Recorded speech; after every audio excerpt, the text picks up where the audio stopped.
Bismillahirrahmanirrahim. Assalamualaikum warahmatullahi wabarakatuh. Berita Al-Hijrah 25 Mac bersama saya Wan Kamaruddin Ibrahim dan jurubahasa isyarat Azlina Muhammad Isa. Tajuk utama malam ini. Ketika Gaza mahu dihancurkan, negara haram Israel juga huru-hara. Juga bantuan airdrop sekutu kuat Israel ke Gaza sekadar tutup kezaliman.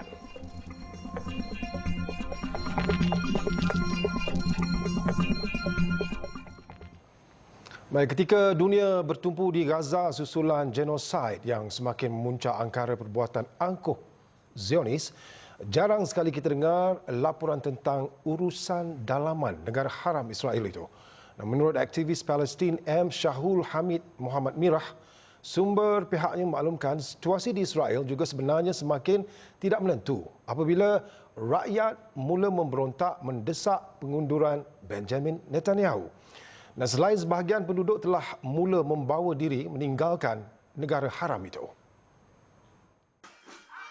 Menurut M. Shahul Hamid, setiap hari Benjamin Netanyahu didesak oleh rakyatnya untuk berundur, malah telah wujud cubaan untuk menyegerakan pilihan raya. Ribuan penduduk Israel katanya telah mengepung kediaman pemimpin paling dibenci di dunia itu dan mendesak agar dia meletakkan jawatan. Jelas M. Shahul Hamid lagi, sebahagian penduduk utara Israel juga telah berpindah dan membawa diri ke Tel Aviv kerana bimbang tahap keselamatan mereka. Ramai juga telah meninggalkan Israel kerana mereka tidak tahan dengan serangan-serangan yang dilakukan terhadap mereka. Jadi keadaan di Israel sangat getir. Kita cuma dengar apa yang sedang berlaku di Gaza. Sedangkan apa yang sedang berlaku di Israel sendiri adalah keadaan yang sangat getir dan rakyat Israel sedang mengalami mental torture. Antara yang mereka sedang mengalami ialah mental torture sebab siren tentang serangan misail ni selalu berbunyi sehingga kan mereka tidak boleh nak tidur, atau menjalankan aktiviti harian mereka seperti biasa.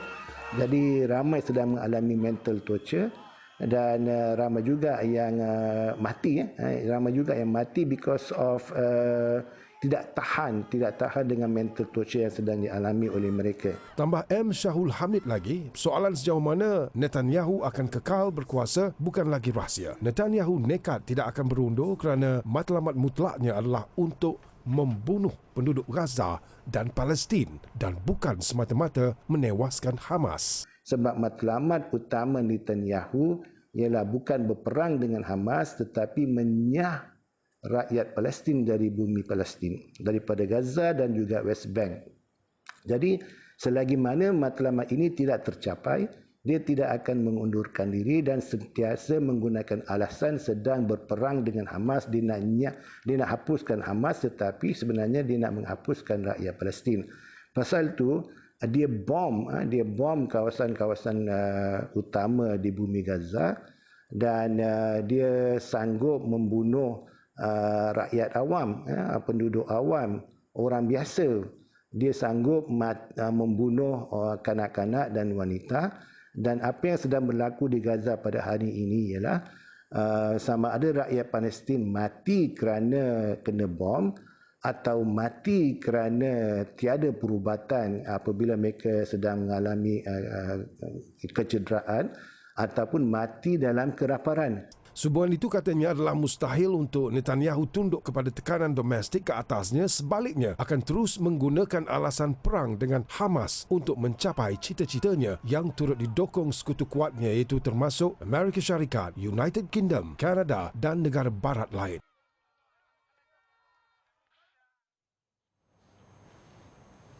Sementara itu ditanya tentang usaha menyalur bantuan menerusi laluan udara atau airdrop, M. Shahul Hamid mempersoal keikhlasan penyaluran bantuan itu khususnya yang datang dari negara-negara sekutu kuat Zionis Israel.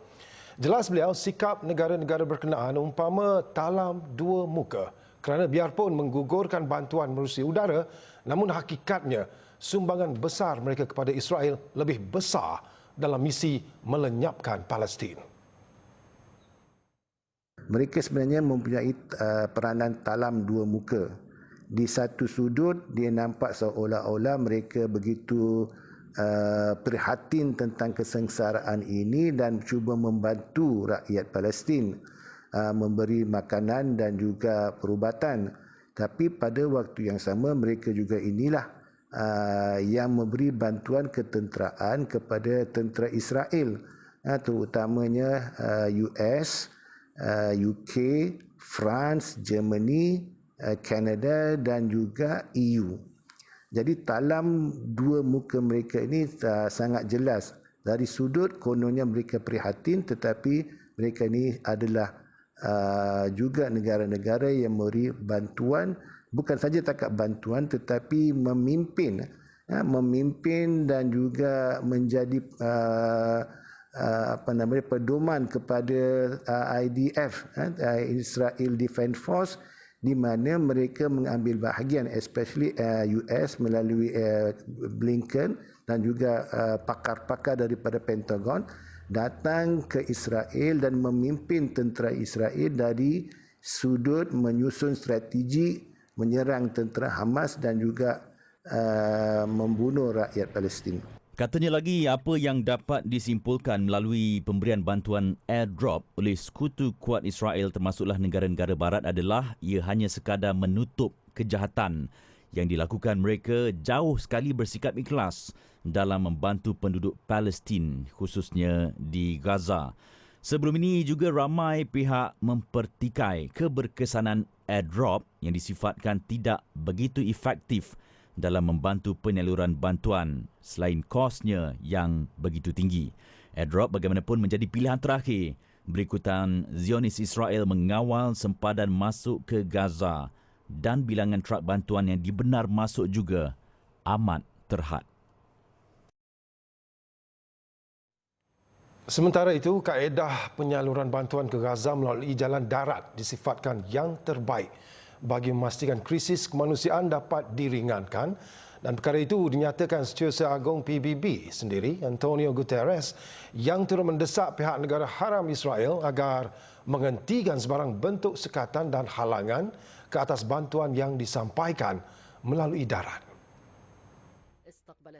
Guterres menyatakan demikian ketika berada di Mesir hujung minggu lalu. Beliau yang sempat mengunjungi sempadan Mesir Gaza di Rafah kemarin turut berkata seluruh dunia menuntut agar Zionis mengangkat senjata dan memberi laluan kepada bantuan untuk masuk.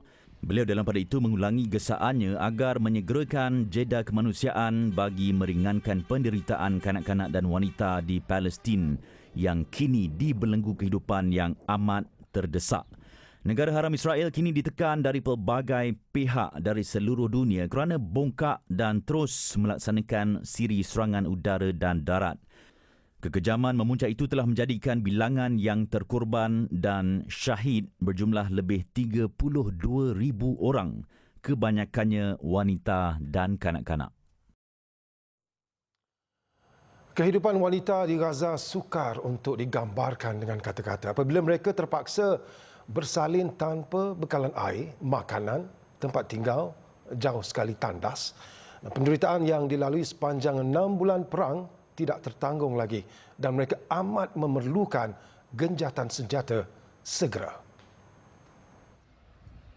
Keperluan mendesak terhadap genjatan senjata disuarakan Pengarah Eksekutif Wanita Pertubuhan Bangsa-Bangsa Bersatu, Sima Bahos. Keruntuhan sistem kesihatan Gaza juga menghalang 60,000 wanita hamil daripada mendapatkan khidmat kesihatan sekaligus mengancam nyawa mereka. Sebelum ini, Al Jazeera melaporkan lebih ramai berada di ambang maut selepas dilahirkan dengan berat yang rendah akibat ibu hamil yang mengalami malnutrisi. Serangan berterusan oleh tentera Israel menyebabkan nyawa wanita di Gaza terancam setiap hari. Berdasarkan rekod, lebih 9,000 wanita telah terbunuh, 23,000 tercedera, manakala lebih 2,000 lagi hilang tanpa dikesan. Dan lebih memburukkan keadaan apabila tentera Israel menyekat kemasukan bantuan makanan sehingga mencetuskan kebuluran. Skala kemusnahan yang besar juga turut menyebabkan 85% penduduk Gaza hilang tempat tinggal. Jabatan baru tangani kes jenayah digital termasuk salah guna AI. Tiada campur tangan daripada kerajaan terhadap proses siasatan berhubung penjualan stoking tertera kalimah Allah baru-baru ini. Dan sebaliknya, Perdana Menteri Datuk Seri Anwar Ibrahim berkata pentadbirannya memberi laluan penuh kepada pihak polis untuk menyiasat isu tersebut. Malah jelasnya perkara tersebut tidak boleh diselesaikan melalui sebarang tindakan oleh kumpulan berasingan. Siasat cara profesional, bertindak dan dakwah segera. Kerana kita tidak bertolak ansur dalam apa-apa tindakan menghina mana kaum, mana agama, apalagi Islam sebagai agama persekutuan. Ya. Jadi saya beri laluan penuh. Tan Sri Azhar tahu sikap saya, tidak campur dalam urusan siasatan, tapi senantiasa menggeza, jangan tolak ansur, selamatkan negara dan biar tindak tegas untuk menentukan supaya jangan berlaku gerombolan-gerombolan luar daripada jalur hukum. Beliau berkata demikian dalam ucap tamanya semasa majlis sambutan peringatan Hari Polis ke-217 tahun 2024 di Pusat Latihan Polis Kuala Lumpur pagi tadi. Turut hadir Menteri Dalam Negeri Datuk Seri Saifuddin Nasution Ismail, Ketua Setiausaha Negara Tan Sri Muhammad Zuki Ali dan Ketua Polis Negara Tan Sri Razaruddin Hussein. Sementara itu, mengulas tentang kebajikan anggota polis pada sambutan peringatan Hari Polis ini, Datuk Seri Anwar berkata pihaknya telah mengarahkan agar kerja baik pulih dan penyelenggaraan kuartus perumahan polis disiapkan menjelang akhir tahun ini. Jelasnya, sekiranya kerja-kerja tersebut tidak disiapkan dalam tempoh tersebut, Menteri Dalam Negeri harus dipertanggungjawabkan.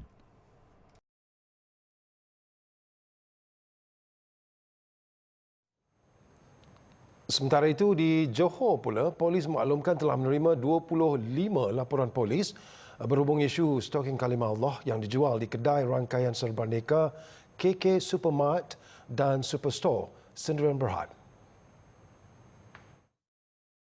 Ketua Polis Johor, Komisioner M. Kumar berkata sebelum ini sebanyak 11 laporan polis diterima berkaitan isu tersebut. Katanya terdapat juga satu ancaman bersemuka dilaporkan oleh wakil syarikat dan kes disiasat di bawah Seksyen 506 Kanun Keseksaan dan Seksyen 233 Akta Komunikasi dan Multimedia 1988. Masa kita membuat serbuan adalah selepas kita kenal pasti dan daripada risekan yang kami buat. Jadi saya rasa tindakan kita tu pantas. Tak ada elemen kelambatan di situ. Dan untuk makluman, kilang itu telah diperiksa oleh lebih kurang 40 pegawai dan anggota. Jadi setiap inci kilang itu telah diperiksa dengan teliti. Tak ada ruangan kedai yang terlepas daripada pemeriksaan dan atau pemantauan polis. Demikian dimaklumkannya pada sidang media selepas sambutan peringatan Hari Polis ke-217 tahun 2024 peringkat negeri Johor di Ibu Pejabat Polis Kontingen Johor di Johor Bahru. Kumar berkata wakil kilang memaklumkan kejadian ugutan di hadapan kilang di Taman Perindustrian Sri Gading dibuat secara bersemuka pada 19 Mac lalu.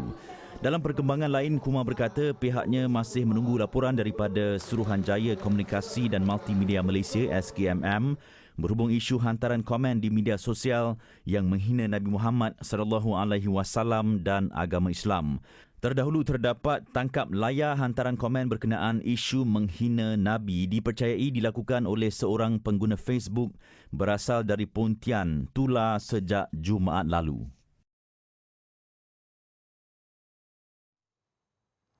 Seorang peniaga didenda RM3,500 di Mahkamah Magistrate Kota Baru hari ini selepas mengaku bersalah memiliki 108 naskah Al-Quran tanpa perakuan kelulusan oleh Kementerian Dalam Negeri KDN Oktober 2022. Magistrate Ahmad Syafiq Aizat Nazri menjatuhkan hukuman itu selepas orang kenesaman OKS Muhammad Imran Sahimi 36 tahun membuat pengakuan itu sebaik pertuduhan dibacakan.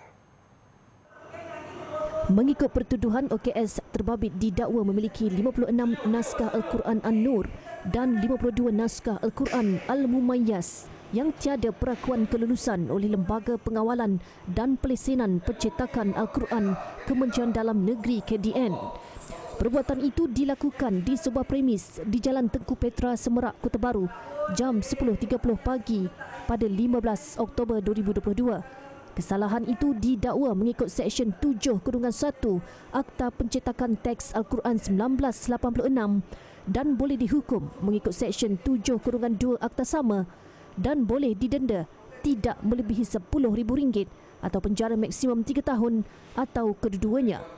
Pendakwaan dikendalikan Pegawai Pendakwa KDN Kelantan, Mastini Zakaria, manakala tertuduh tidak diwakili peguam.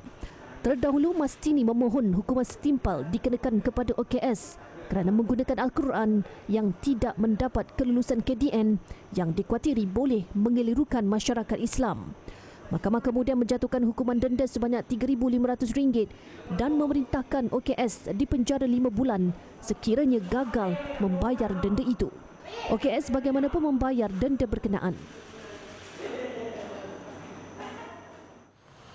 Dalam mendepani cabaran jenayah teknologi tinggi termasuk menerusi bidang kecerdasan buatan AI, Polis Diraja Malaysia PDRM bercadang untuk menubuhkan satu jabatan baru bagi membantras jenayah yang bersifat digital. Ketua Polis Negara Tan Sri Razarudin Hussein berkata penubuhan jabatan tersebut membolehkan anggota polis bersedia untuk menangani jenayah digital yang sudah menjadi trend ketika ini. Untuk itu, dalam usaha mantapkan sistem penyampaian perkhidmatan PDRM perlulah mempersiapkan jabatan dan aset dan peralatan seiring dengan kemajuan teknologi kepolisian moden. Ke arah itu, PDRM berhasrat untuk menubuhkan sebuah jabatan baru yang berteraskan teknologi cyber dengan beri fokus kepada cabaran jenayah digital dan teknologi yang semakin kompleks. Semoga sudilah kiranya hasrat muni ini dapat dipertimbangkan oleh pihak kerajaan agar kami dapat memberikan perkhidmatan kepolisian terbaik kepada negara, insya-Allah. Beliau turut tidak menafikan bahawa jenayah digital termasuk AI menjadi satu cabaran baru yang agak mencabar buat PDRM, khususnya bahagian teknologi penyiasatan. Malah Januari lepas, PDRM telah menjangkakan laporan polis berkaitan AI akan meningkat susulan penggunaannya yang semakin meluas di seluruh dunia, termasuk di Malaysia. Jelasnya teknologi AI boleh digunakan bagi tujuan jenayah berkaitan wang kripto, Macau scam, ransomware serta penipuan pelaburan. Di Terengganu pula, 12 individu termasuk 4 wanita ditahan antara 12 hingga 23 Mac lalu kerana menjual mercun dan bunga api tanpa permit sah. Ketua Polis Terengganu, Datuk Mazli Mazlan berkata kesemua mereka yang berusia antara 29 hingga 64 tahun itu ditahan di daerah Dungun dan Marang. Katanya setakat ini juga lebih 12,000 mercun telah dirampas. Daerah Dungun merekodkan nilai rampasan tertinggi dengan lebih RM11,000.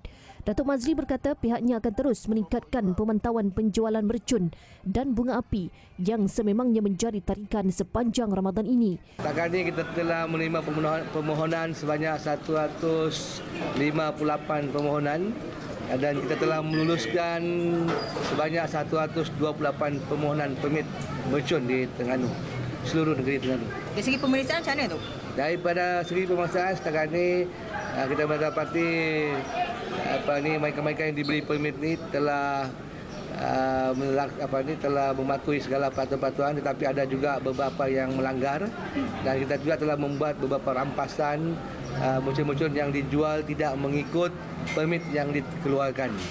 Beliau berkata demikian selepas penimbunan Hari Polis ke-217 di Ibu Pejabat Polis Kontingen Terengganu hari ini. Datuk Mazli berkata pihaknya telah menerima 158 permohonan penjualan bunga api dan mercun di mana hanya 128 diluluskan. Daerah Dungun merekodkan jumlah tertinggi yang diluluskan dengan 40 permohonan diikuti Kemaman 23 dan Besut 18. Mualaf kongsi cabaran awal peluk Islam.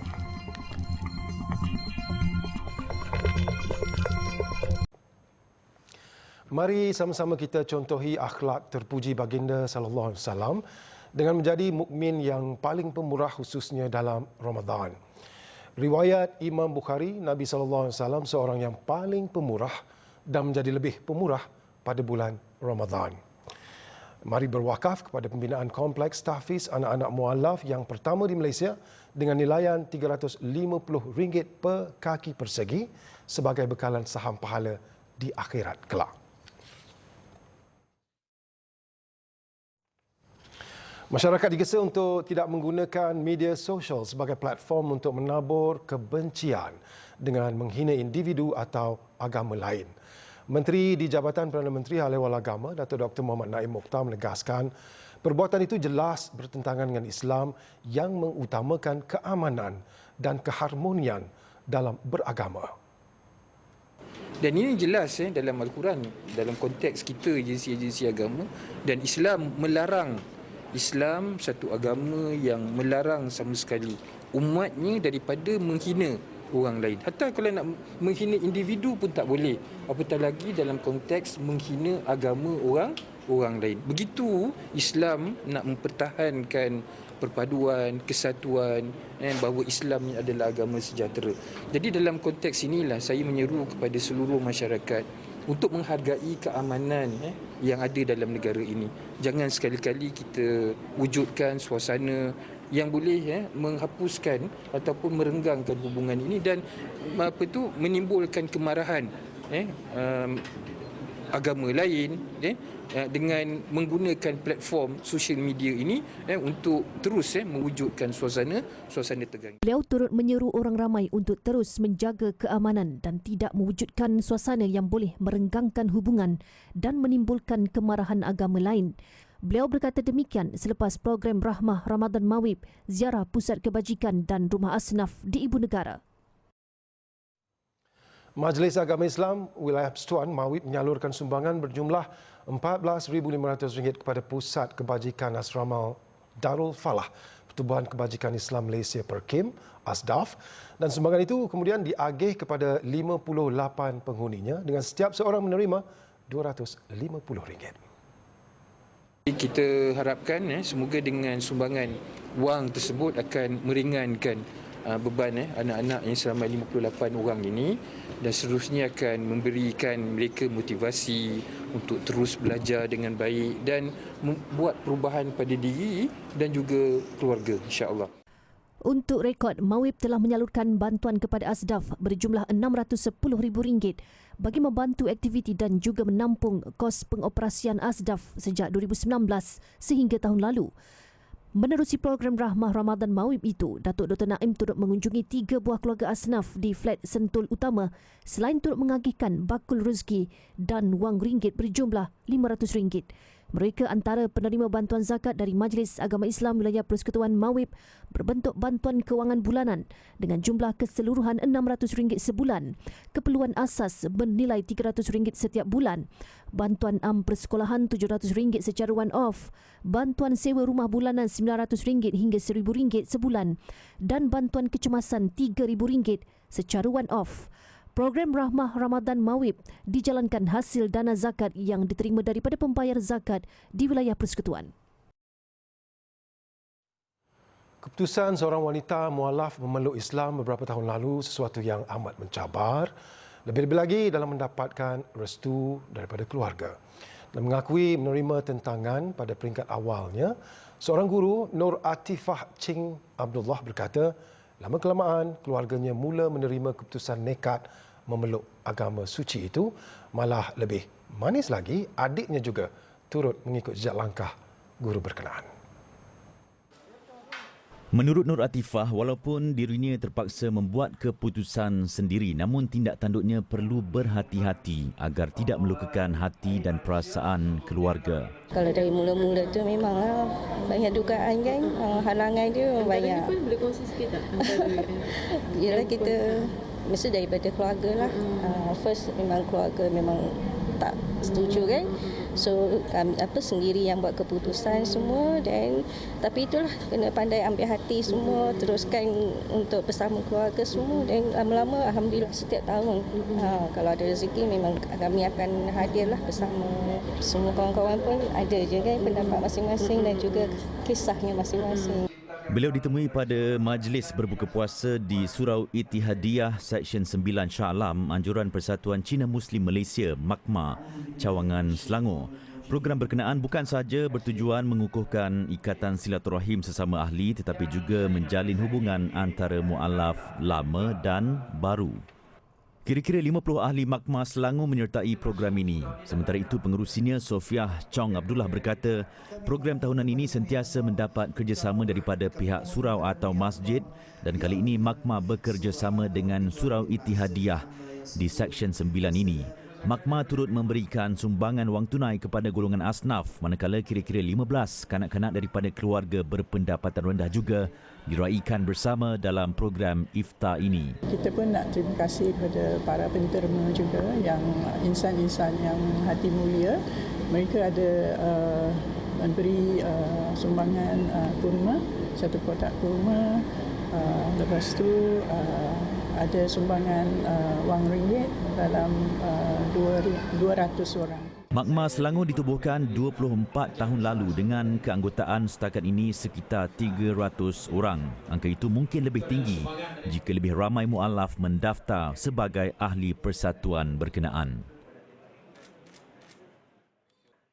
50.7 juta ringgit diperuntukkan kepada Lembaga Kemajuan Wilayah Kedah tahun ini bagi melaksanakan 25 projek pembangunan infrastruktur, projek ekonomi, pertanian dan modal insan di kawasan luar bandar. Timbalan Perdana Menteri Datuk Seri Dr. Ahmad Zahid Hamidi berkata, pembangunan projek itu juga sebahagian daripada usaha Kedah untuk mengeluarkan penduduk luar bandar daripada kelompok miskin tegar.